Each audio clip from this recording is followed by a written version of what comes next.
గతంలో చంద్రబాబు నాయుడు మీద అలిపిరి దగ్గర అప్పటి నక్సలైట్లు చేసిన బాంబు పేలుడు సంగతి అందరికీ కూడా తెలుసు. ఆ సమయంలో అంతటి దురదృష్ట ఘటన, అంతటి దారుణమైన ఘటన నుంచి కూడా చంద్రబాబు నాయుడు ప్రాణాలతో బతికి బయటపడ్డారు. అది కూడా వెంకటేశ్వర స్వామి ఆశీస్సులతోనే నేను బతికి బయటపడ్డానని పదే పదే చంద్రబాబు నాయుడు కూడా చెప్తూ ఉంటారు. సో అలాంటి ఘటనే మరొకసారి జరగబోతోంది అన్నట్టుగా, ఈసారి అప్పుడు బతికిపోయాడు కానీ ఇప్పుడు మాత్రం బతికే అవకాశమే లేదన్నట్టుగా నాగార్జున యాదవ్ చేసిన ఈ కామెంట్ అనేది అత్యంత విమర్శల పాలవుతోంది. ఒకసారి టీడీపీ నేత వరుణ్ దగ్గరికి వెళ్తాం. వరుణ్ గారు నమస్తే. నా మాట వినిపిస్తుందా అండి? యా వరుణ్ గారు నమస్తే, వినపడుతుందా? నా మాట వినిపిస్తుందా అండి? యా వినిపిస్తుంది వరుణ్ గారు. ఓకే యా ఓకే మాట్లాడచ్చు. ఇప్పుడు నాగార్జున యాదవ్ చేసిన కామెంట్స్ మీద మీరు ఫిర్యాదు చేశారు. సో అది మేము కూడా విన్నాం. తస్మాత్ జాగ్రత్త, ఒకసారి వెంకటేశ్వర స్వామి దగ్గర బతికిపోయారు, ఈసారి అవకాశం లేదని. అంటే దాని ఉద్దేశం ఏమనుకుంటున్నారు మీరు? అదే అండి, ఇప్పుడు ఈ నాగార్జున యాదవ్ అనే వ్యక్తి మీద నిన్న ఎస్పీ గారికి కంప్లైంట్ ఇచ్చామండి. చిత్తూరు ఎస్పీ గారికి కంప్లైంట్ ఇచ్చాము. నా దగ్గర కంప్లైంట్ కాపీ కూడా ఉంది. నేను ఇచ్చిన కంప్లైంట్ కాపీ అనే సార్కి సైన్ చేసిన కాపీ ఇచ్చాను. సైన్ చేసిన కంప్లైంట్ కాపీ ఇచ్చాను నేను సార్కి, చిత్తూరు ఎస్పీ గారికి. ఇప్పుడు ఈ నాగార్జున యాదవ్ అనే వ్యక్తి ఇలాంటి కమెంట్స్ చేయటం, ఇలాంటి నోట్ చేయడం ఫస్ట్ టైం కాదండి. గతంలో వైఎస్ఆర్సీపీ పార్టీ అధికారంలో ఉన్నప్పుడు అధికార దాహంతో, అధికార మదంతో, కండకావరంతో, అసలు అనకూడని మాటలు, పరుష పదజాలంతో మమ్మల్ని కానీ, పవన్ కళ్యాణ్ గారిని కానీ, చంద్రబాబు నాయుడు గారిని కానీ, లోకేష్ గారిని కానీ, పార్టీలు కానీ ఎంత దారుణంగా విమర్శించాలో అంత దారుణంగా విమర్శించాడు. సోషల్ మీడియాలో కానీ, ఆన్లైన్లో కానీ, ఆఫ్లైన్లో కానీ ఇతనికి మాట మీద అదుపు లేదనమాట. ఎందుకంటే వైఎస్ఆర్సీపీ రాష్ట్ర అధికార ప్రతినిధి అనే పదవిని ఈయన ఒక రాష్ట్ర ముఖ్యమంత్రి పదవి కానో, లేకపోతే ఏదో పెద్ద రాష్ట్రానికి గవర్నరో, లేకపోతే ప్రధానమంత్రి, కేంద్ర మంత్రి అనుకుంటున్నాడు. విర్రవీగి 5 సంవత్సరాలు మేము గతంలో ఫిర్యాదు చేయడానికి ప్రయత్నించినా కూడా, నేనే స్వయంగా కొన్ని సందర్భాల్లో ప్రయత్నించినా కూడా కొంతమంది పోలీసులు పట్టించుకోలేదు. కానీ ఈరోజు ఆంధ్రప్రదేశ్ ముఖ్యమంత్రి ఎన్నికైనటువంటి గౌరవ చంద్రబాబు నాయుడు గారిని నిన్న మీరు ఆలోచించండి. ఆ మాట ఎలాంటి మాట అంటే, అలిపిరిలో చంద్రబాబు నాయుడు గారు నక్సల్స్ అటాక్ చేసినప్పుడు వెంకటేశ్వర స్వామి ఆయన తప్పించాడు, కానీ ఈసారి తప్పించుకోలేడు. అంటే ఏంటి? నువ్వు కానీ, నీ నాయకులు కానీ, నీ పార్టీ వాళ్ళు కానీ, నీ ద్వారా నువ్వు ఎవరికైనా సుపారీ ఇచ్చావా? మీ నాయకులు మా ముఖ్యమంత్రిని ఏమైనా చేయడానికి? మీ నాయకులు మా నాయకుడిని అంతమందించడానికి, మా ముఖ్యమంత్రి మీద ఏమైనా వ్యక్తిగతంగా, భౌతికంగా దాడి చేయడానికి మీరు ఏమైనా ప్రయత్నాలు చేస్తా ఉన్నారా? నేను ఎందుకు ఈ కోణాన్ని ఆలోచించకూడదు? అంటే ఇంకోసారి దాడి జరుగుతుంది, నక్సలైట్లో ఎవరో ఏదో ఒక రూపంలో దాడి చేస్తారు, కానీ ఈసారి నువ్వు తప్పించుకోలేవంటే ఏంటి? 2 ఇంటెన్షన్స్ ఇక్కడ. ఒకటి కుట్రకోణం, నువ్వేదైనా కుట్ర చేస్తున్నది నీ పార్టీ నాయకులు నీ ద్వారానో, లేకపోతే నువ్వే బయట వాళ్ళతో కలిసి, కిరాయి హంతకులతో కలిసి కుట్ర చేయడం. ఎందుకంటే మీ పార్టీకి ఇది సర్వసాధారణమే కదా. సొంత బాబాయిని చంపిన పార్టీ కదా మీది, మీ నేర చరిత్ర ఉన్న పార్టీ కదా, శవాల పునాదుల మీద నిర్మించినటువంటి పార్టీ కదా మీ పార్టీ. సో ఈ పార్టీలో కుట్రకోణం దాగుందని ఒక పాయింట్. రెండో పాయింట్ ఏంటంటే, అంటే ముఖ్యమంత్రి యొక్క మరణాన్ని నువ్వు కోరుకుంటున్నావా? ముఖ్యమంత్రి ఉండకూడదని కోరుకుంటున్నావా? ఎంత సిగ్గుమాలిన మాట ఇది! ఎంత ఒళ్ళు బలిస్తే మాట్లాడే మాటలు ఇవి! ఎంత ఖండకావరం ఉంటే మాట్లాడాల్సిన మాటలు ఇవి! ఒక పార్టీ రాష్ట్ర అధికార ప్రతినిధిగా ఉండి నిన్న మొన్నటిదాకా అధికారం అనుభవించి విర్రవిగి ప్రజలు మిమ్మల్ని నడ్డి విరిచి 11 సీట్లు ఇచ్చి కనీస ప్రతిపక్ష హోదా లేకుండా 151 సీట్లు వచ్చాయని చెప్పి విర్రవిగిన ముఖ్యమంత్రిని 11 సీట్లతో కేవలం ఒక పార్టీ ఒక నియోజకవర్గానికి ఎమ్మెల్యేగా పరిమితం చేసి కూర్చోబెడితే, దాన్ని ఇంట్రాస్పెక్ట్ చేసుకోకుండా, దాని మీద మీరు సమీక్షలు చేసుకోకుండా, ముఖ్యమంత్రి మరణాల మీద, ముఖ్యమంత్రి చావు మీద, ముఖ్యమంత్రి ఇంకోసారి తప్పించుకోవాలని ఒక జుబుక్సాకరమైన మాటలు మాట్లాడతావా? ఎంత సిగ్గు లేకపోతే నీకెంత గుండె ధైర్యం ఉంటే!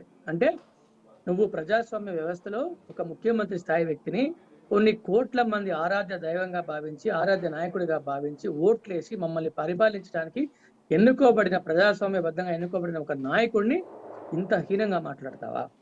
నీకెంత కండకావరం! అంటే ఎక్కడి నుంచి వస్తుంది?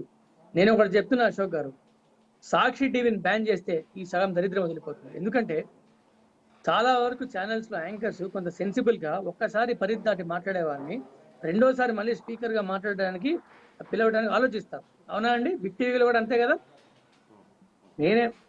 నేనేమంటున్నాను, ఇలాంటి దౌర్భాగ్యమైన స్పీకర్స్ 5 సంవత్సరాలుగా ఇతను పరిధి దాటి మాట్లాడతాను మీకు తెలిసినా కూడా ఇతన్ని మళ్ళీ తీసుకొచ్చి, ఆ కొమ్మినేని శ్రీనివాసరావు గారు కానీ, కొత్తగా ఒక చిన్నపిల్లవాడు యాంకర్ ఉంటాడు, ఆయన మాట్లాడే యాంకర్, ఆయన బాణాసంచారి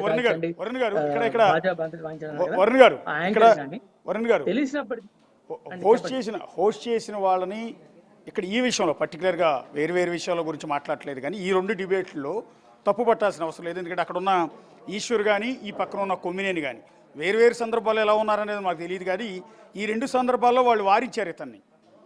ఎవరైతే ఇప్పుడు వ్యాఖ్యలు చేసిన నాగార్జున యాదవ్ అని ఈశ్వర్ కూడా అంటూ ఉన్నాడు, అక్కడ ఉన్న యాంకర్ ఈశ్వర్ కూడా మీరు ఇట్లాంటి మాటలు అనొద్దు.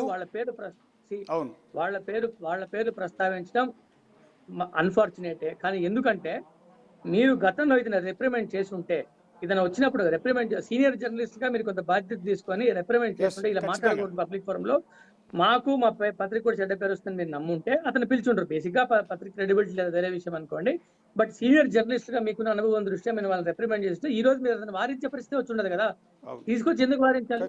అంటే ఇది కేవలం నాగార్జున యాదవ్ పార్టీ ఇన్స్ట్రక్షన్స్తో ఈ విధంగా చంద్రబాబు నాయుడు సావు గురించి మాట్లాడే పరిస్థితి వచ్చిందంటారా? పబ్లిసిటీ కోసం ఈ రకమైన కామెంట్ చేశారనుకోవచ్చా? అంటే ఈ రకంగా తిడితే, ఏకంగా సీఎంనే తిడితే తద్వారా పబ్లిసిటీ పెరిగి పార్టీలో మంచి పొజిషన్ ఇస్తారనో, లేకపోతే జగన్మోహన్ రెడ్డి కనుసన్నల్లో ఆయన దానిలోకి పడొచ్చనో ఆ రకమైన కామెంట్ చేశారనుకోవచ్చా? నేను అదే అంటున్నానండి. ఇప్పుడు కారణాలు ఏదైనా మాకు అనవసరం.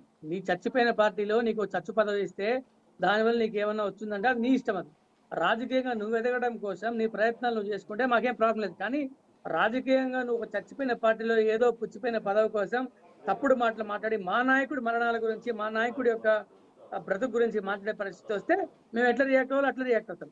కానీ వరుణ్ గారు ఇప్పుడు మీరు అధికారంలో ఉన్నారు, గతంలోనూ పవన్ కళ్యాణ్ ఉద్దేశించి, లోకేష్ గారిని ఉద్దేశించి, భువనేశ్వర్ గారిని ఉద్దేశించి, చంద్రబాబు నాయుడు గారిని ఉద్దేశించి, వాళ్ళ అధికారంలో ఉన్నప్పుడు అంటే వైఎస్ఆర్ కాంగ్రెస్ పార్టీ అధికారంలో ఉన్నప్పుడు నాగార్జున యాదవ్ ఇదే కామెంట్ చేశారు.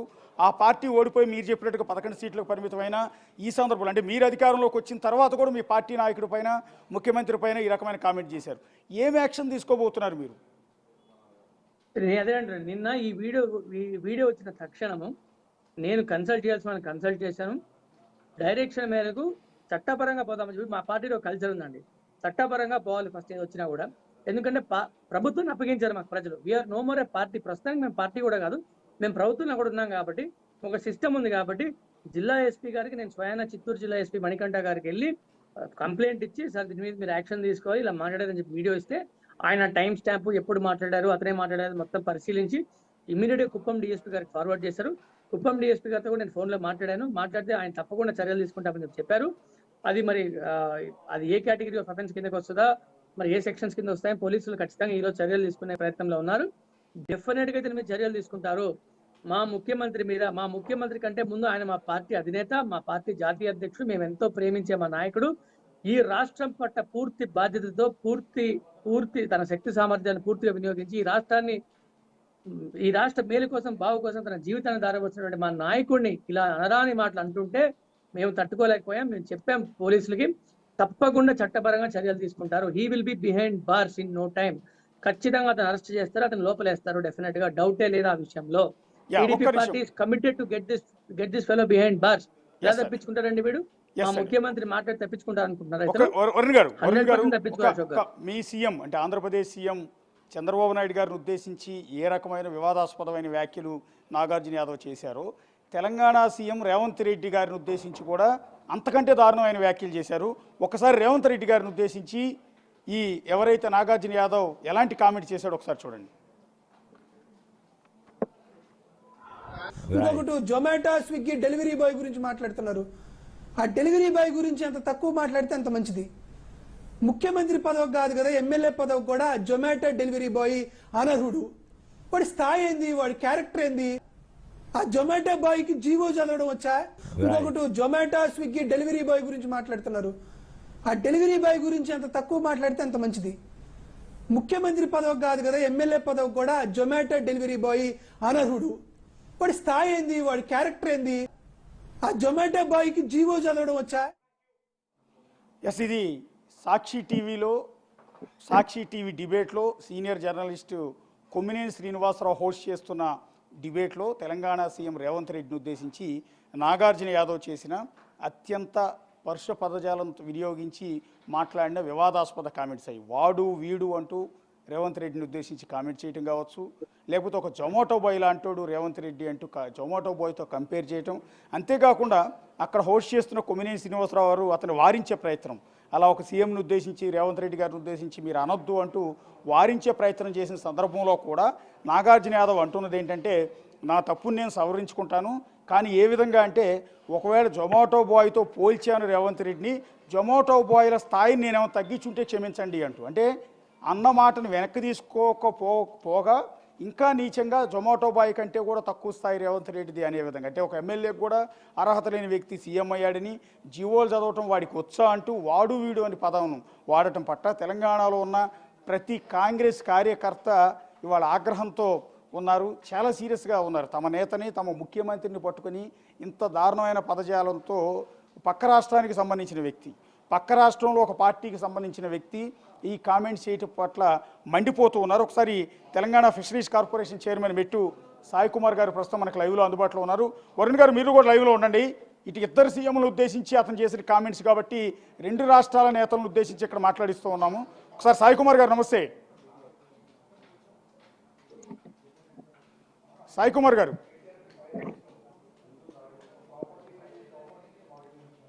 సాయి గారు, సాయి గారు వినిపిస్తుందా?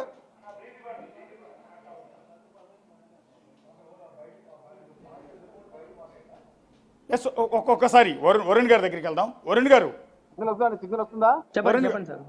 వరుణ్ గారు, మీరు తెలంగాణ ఆంధ్ర సీఎం చంద్రబాబు నాయుడు గారిని ఉద్దేశించి ఏ రకమైన కామెంట్ చేశారు, తెలంగాణ సీఎం రేవంత్ రెడ్డి గారిని ఉద్దేశించి అంతకంటే దారుణంగా మాట్లాడారు, దాని గురించి ఏం మాట్లాడతారు?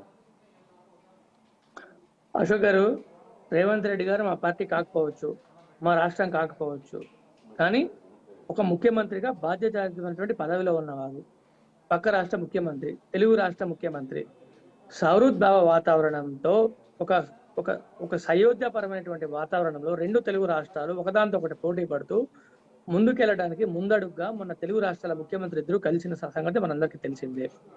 ఈ ఇద్దరు ముఖ్యమంత్రుల కలయికతో రెండు రాష్ట్రాలు జోడెడ్ల బండిలాగా అభివృద్ధి సంక్షేమం దిశగా ముందుకెళ్లే ప్రయత్నంలో భాగంగా ఒక మంచి వాతావరణం ఏర్పడుతున్నటువంటి తరుణంలో ఈ వైఎస్ఆర్సీపీలో ఒక చండాలమైనటువంటి సంస్కృతి ఏదైతే ఉందో దాన్ని పక్క రాష్ట్ర ముఖ్యమంత్రి మీద వారిని అనకూడని మాటలు, మనం పెద్దగా పబ్లిక్ ఫోరంలో డిస్కస్ చేయడానికి ఇష్టపడని మాటలు తీసుకొచ్చి ఆయన మాటలు అంటే సహజంగా వారి కేడర్కి, వాళ్ళ నాయకులకి, వాళ్ళ ప్రజలకు, ఆయన అభిమానులకు వాళ్ళ మనోభావాలు దెబ్బతింటాం సహజమే. ఇప్పుడు ఎట్లయితే మా నాయకుడు మీరు ఎలా అయితే బాధలో ఉన్నారో మీ సీఎంను ఉద్దేశించి కామెంట్ చేసినందుకు, అదేవిధంగా తెలంగాణలో ఉన్న ప్రతి కాంగ్రెస్ కార్యకర్త కూడా అదే ఆవేదనలో, అదే బాధలో ఉన్నారు రేవంత్ రెడ్డి గారిని ఉద్దేశించి అతను చేసిన కామెంట్స్ మీద.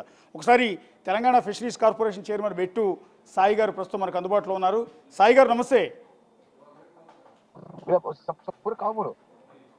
సాయి గారు వినపడుతుంది నా వాయిస్ మీకు? సాయి గారు,